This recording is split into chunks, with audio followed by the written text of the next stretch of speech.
정치권에서는 탈북어민 북송 사건과 서해 공무원 피격 사건이 다시 논란이 되고 있습니다. 어제는 탈북어민 북송 사건과 관련해 노영민 전 대통령 비서실장의 검찰 소환 조사가 예정돼 있었는데요. 노 전 실장은 출석하지 않았습니다. 소환 일정이 언론을 통해 미리 공개되면서 노 전 실장 측에 일정 연기를 요청한 것으로 전해졌습니다. 귀순 의사를 밝힌 북한 주민을 돌려보낸 것이 적법한지가 쟁점이 될 것으로 보이는데요. 검찰은 노 전 실장 외에도 정의용 당시 국가안보실장과 서훈 전 국정원장도 소환할 것으로 보입니다. 여기에 문재인 전 대통령도 탈북어민 북송 사건과 관련해서 고발된 상태여서 검찰 수사가 문 전 대통령으로 향할지도 주목되는 상황입니다. 이런 어민 북송 사건뿐만 아니라 서해 공무원 피격 사건도 감사원의 중간 감사 결과 발표로 정치권의 핵심 쟁점으로 떠올랐습니다. 당시 문재인 정부는 하수부 공무원 이대준 씨가 스스로 월북했다고 결론 내렸지만 감사원은 자진월북으로 단정할 수 없다는 입장입니다. 당시 근거가 불확실한데도 청와대 국가안보실이 자진월북으로 판단하라는 지침을 국방부와 해경 등에 내렸고 이 과정에서 증거가 은폐, 왜곡됐다는 게 감사원의 판단입니다. 또 사건 당시 컨트롤타워가 제대로 작동하지 않았다고 지적하기도 했습니다. 국민의힘은 총체적인 국기문란이라면서 문재인 전 대통령을 직접 겨냥했는데요. 조소호 기자가 전해드립니다.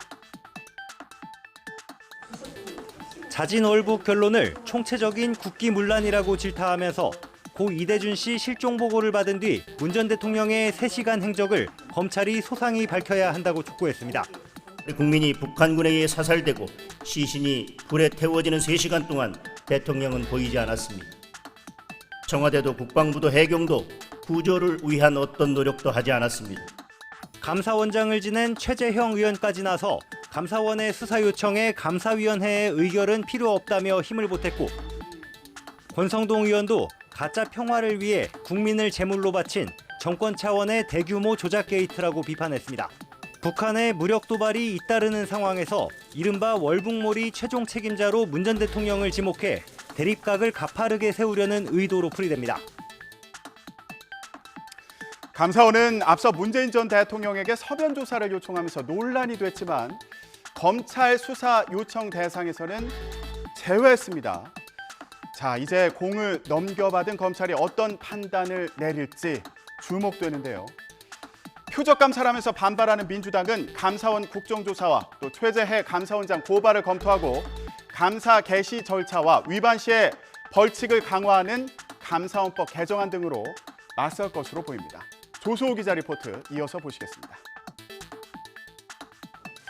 민주당은 감사원 감사가 문 전 대통령을 욕보이려는 표적 감사에 이미 명백해졌다며 반격 수위를 끌어올렸습니다. 여당이 정치 공세에 나서면서 대통령실과 감사원, 국민의힘까지 공모한 정치보복 감사인 게 확인됐다고 강조했습니다. 윤석열 정부에 대한 국민의 실망을 전 정부로 돌릴 수는 없습니다. 윤석열 정권의 정치보복은 사상 누각 같은 권력의 붕괴를 자초하는 방아쇠가 될 것임을 경고합니다.